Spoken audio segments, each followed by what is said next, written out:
Hola, Mr. Sutton bringing you the IM326 Part 2 homework solutions on special products and factors. In this one, we're doing squared binomials and perfect square trinomials. To simplify this problem, something in the format of a plus b times a minus b, our answer will have the format of a squared minus b squared. So a squared is going to be 2x quantity squared, so 4x squared. For b squared, we're going to square the 7. So that's going to be minus 49. To simplify this squared binomial, we're going to put our answer in the format of a squared plus 2ab plus b squared. So that means we square the first thing, that's x squared, multiply these together and double it. So that's 8x times 2, which is going to be a 16x, a positive 16x in the middle.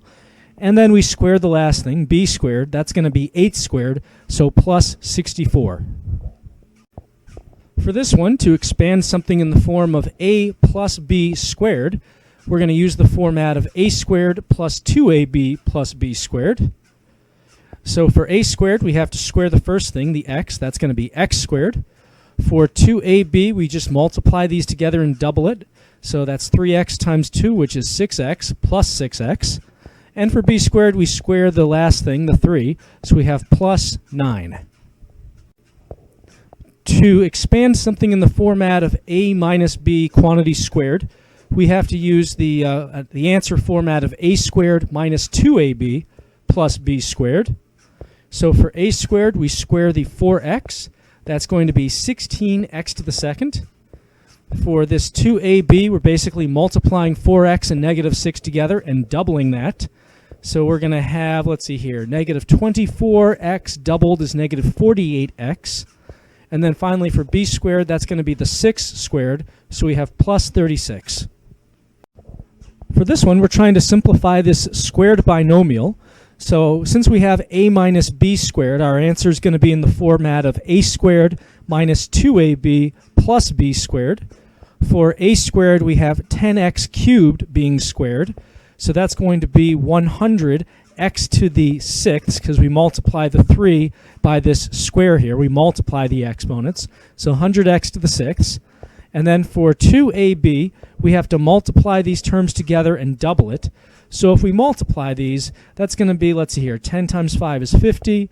X to the 3rd times x, that's x to the 3 plus 1, x to the 4th. So we have 50x to the 4th, but then we have to double it because of this 2. So we're going to be subtracting 100x to the 4th. And then finally, for b squared, we're squaring this 5x here. So we're going to be adding 25x squared. To simplify something like this problem in the format of a minus b squared, we use the form a squared minus 2ab plus b squared.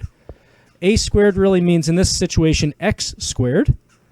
For 2ab, we multiply the x and the negative 5 and double that. So negative 5x times 2 gives us negative 10x. And then finally for b squared, we just square the 5. So we have plus 25. For this one, we're trying to simplify something in the format of a plus b squared. So that comes out to a squared plus 2ab plus b squared, using that form, that shortcut. So for a squared, that means we've got 9x being squared. That's 81x to the second. And then we have ab in the middle, 2ab. That's going to be multiplying these together and doubling it. So 9x times 2 would be 18x, but then we have to double that because of this 2 right here. So that's going to be a plus 36x. And then finally, b squared, we're just squaring the 2, so that's going to be plus 4 at the end. For this problem, we're trying to factor something with an a value that is not 1. So first, let's see if we can take out any common factors. Doesn't look like we can. Next, let's look for shortcuts before we resort to the AC method, which is kind of the long way around. So I notice here that I have a perfect square sandwich. We have a 25x squared and a 9, both of which are perfect squares, and we have that term in the middle. So something in this format might have an answer that's in the format of a plus b quantity squared. This might be one of those squared binomials when we factor it. To figure it out, let's actually see what this would look like if it was one of those. So for a, we have to square root the 25x squared. That's 5x. For b, we have to square root the 9. And it's going to be, so the square root of 9 is 3. It's going to be a positive 3 because our middle term is positive. So 5x plus 3 quantity squared. This is a possible answer. To make sure it's the answer, though, we actually have to find 2ab. We have to multiply these and double it to see if it matches this middle term. So 5x times 3 times a 2, that's going to be, let's see here, 15x times 2, which is 30x. And that matches the middle term that they gave us in the problem. So this is indeed the answer. To factor this one, I first noticed that we have a perfect square sandwich, x squared 16 with a term between it. So this may be one of those perfect square trinomials, and our answer may be in the format of a minus b squared. So let's check it out. If it is in this format, we'll have to square root the ends here. Square root of x squared would be x. Square root of 16 would be 4. So we would have minus 4 squared because of the sign in the middle here being a minus. But let's double check to make sure this is actually going to give us what we started with. So to check the middle term, if I multiply these terms here, x and negative 4 together, and double it, do I get negative 8? So 2 times x times negative 4 is indeed negative 8. So that means that this answer is good, and we can move on with our lives. On this problem, trying to factor it, I see that I've got 2 perfect squares with a term between them. So this may have the format for my answer of a plus b squared. This may be one of those perfect square trinomials. Let's check it out. So for a, we would have the square root of the first square term, x squared. That would be x. And then for b, we would have the square root of 64. So that would be 8. And because the middle term is positive, we would write plus 8. So we would have x plus 8 squared. But let's double check and see if we actually get this middle term when we multiply this back out. So I'm just going to check out if I do 2 times a times b. So if we have 2 times x times 8, does that give us 20x? Well, no, it gives us 16x, which is not 20x. So it turns out trying to take this shortcut here falls flat on its face. That is not the answer. So instead we have to go to other factoring techniques. Now fortunately, on this one, we have an a value of 1. It's just 1x squared. So all we have to do is figure out factors of 64 that add up to 20. So let me see here. We've got 1 times 64. That doesn't work. 2 times 32. No. How about 4 times 16? Well, yeah, 4 plus 16 adds up to 20. So we can then split this up into x plus 4, x plus 16, and that is the true answer, which did not require any kind of shortcut. For this one, we're trying to factor out this expression. So this looks like a little bit of a mess with some pretty big numbers to start things off. But since it doesn't look like there's an obvious shortcut going on here, I'm going to try taking out a common factor.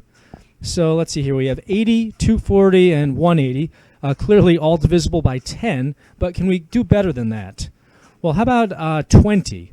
So that would give us, let's see here, 4, 12, and 9, and I don't think I can do any better than that. So let me take out a 20, and that leaves me, like I said, with 4x squared. This will be minus 12x, and this will be plus 9, and there's no further common factors I can take out of this. This is as good as it gets on the inside. So now factoring the inside, we have an a value that is not 1. So initially it looks like we might need to use the AC method. But if we look more closely, it looks like we've got 2 perfect squares. 4x squared and 9 are both perfect squares. And we have a term between them. So this might be one of those perfect square sandwiches where the answer is in the format of a minus b squared or a plus b squared, either of those. So if it is in this format, then that means that we would be writing, let's see, 20. We're going to bring that down. And then we'd have to square root the 4x squared. That would give us 2x. And we would also have to square root the 9. And we would have a minus because of the minus middle term here. So that would be minus 3. And then the whole parentheses is being squared. So this might be the answer. But we haven't actually really addressed this 12 in here. So we need to multiply this 2x minus 3 squared back out just to make sure we get that negative 12. So if I multiply these together and double it for that middle term using that shortcut, so 2 times 2x times negative 3, that's going to be negative 12x, which is what we had in the parentheses here to begin with. So this actually is then the correct answer. Trying to factor this one, we've got an a value that is not 1, so that's going to be a little bit of a mess. But one thing I do notice before I use the AC method on this craziness is that we have a perfect square and another perfect square and a term between them. This is a perfect square sandwich. So we might have a perfect square trinomial here. This might be the format for the answer of a plus b quantity squared. But we won't know until we actually try it out. So the a value here, the square root of 9x squared, that's going to be 3x. And then 49, that's the square root of that gives us b, so that's going to be 7, and it's going to be a plus 7 because this middle term here is positive. So we have 3x plus 7 quantity squared. Now we have to test this out to make sure that we actually get 42x when we do the 2ab part of this expansion. So if I do 2 times 3x times 7 for that middle term, do I actually get 42? Well, this is 6x times 7 is 42x.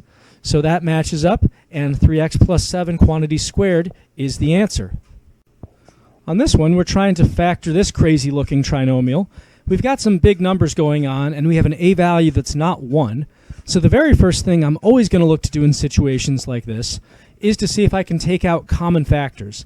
Because if there are common factors, it's better to take them out before you use any techniques rather than trying to do it afterwards. So taking a look at these numbers, they're all even, so I can at least take out a 2. Can I take out more than that? Well, I can take a 4 and an 8, actually, out of 8 and 88, but 240 is kind of a deal breaker, or 242 is kind of a deal breaker. 4 and 8 both go into 240, which means they don't go into 242. So I think 2 is the best we're going to be able to do here.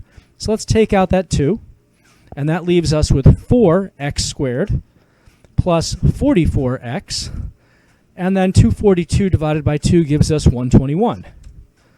Now this is actually some good news. Even though we still have an a value inside the parentheses that's not 1, if you look closely, you'll notice inside the parentheses we have a perfect square sandwich. 4x squared is a perfect square, so is 121. It's 11 squared. So that means that the stuff inside here might be factorable into something with the format of a plus b quantity squared. This might be one of those perfect square trinomials. To see, let's actually put it in this format and see if it matches up with what we started with. So let's bring down this 2 first of all so we don't forget to do it. And now for the a value here, that would be the square root of the first perfect square, square root of 4x squared. That would be 2x. For b, we'd have the square root of 121, which would be 11. And because our middle term's positive, we're going to write 2x plus 11 quantity squared. Now let's go back and double check to see if I multiply these and double it, do I get the middle term that I'm expecting? So 2 times 2x times 11, that's going to be 4x times 11, which is 44x. So that does actually match up with what we had to begin with inside that parentheses, which means that this factorization here is correct. Trying to factor this one, you might notice that we have a perfect square sandwich here, x squared and 25 with a term between. So you might be thinking, well, maybe we can put this in the format of a plus b quantity squared. Hey, let's try that out. A would be the square root of x squared, so a would be just x. And then for b, we have the square root of 25, which is going to be 5. Since our middle term's positive, we have to write plus 5 in there, and we have a squared parentheses. But before we accept this as the answer, let's double check and see if we multiply these terms and double it, basically getting 2ab, does that match 26x? So 2 times x times 5, what is that? Well, 2x times 5 is 10x, not 26x. That means that this is not actually the correct answer. Our shortcut did not actually work on this, and we have to go back to the beginning and use some other technique. Well, we have an a value out in front that's just 1. So that means that this is one of those quick factoring problems. I just need to look at factors of 25 that add up to 26. So let's start with 1 and 25. Does that add up to 26? It actually does. We already found the answer right away. So that means that I can split this up into x plus 1, x plus 25, No shortcut needed. For this problem, we're trying to factor a perfect square sandwich. X squared and 36 have another term between them. For that reason, we're going to try the shortcut a minus b quantity squared. This might be one of those perfect square trinomials that we can turn into a squared binomial. To see, though, let's figure out a and b. So a would be the square root of x squared, which is x. B would be the square root of 36, which is 6. And in here we have to write minus 6 because this middle term is negative. And if we multiply these together and double it, just as a mental check, does it actually give us negative 12x? So 2 times x times negative 6, 2x times negative 6 is negative 12x. So that means this is in fact the correct answer. For this problem, we are trying to factor this perfect square sandwich. Now, there's no common factors that we can take out, but since we do have perfect squares with a number between them, let's see if we can turn this into the format a minus b quantity squared. So for my a value, I have the square root of 9x squared, so that's 3x.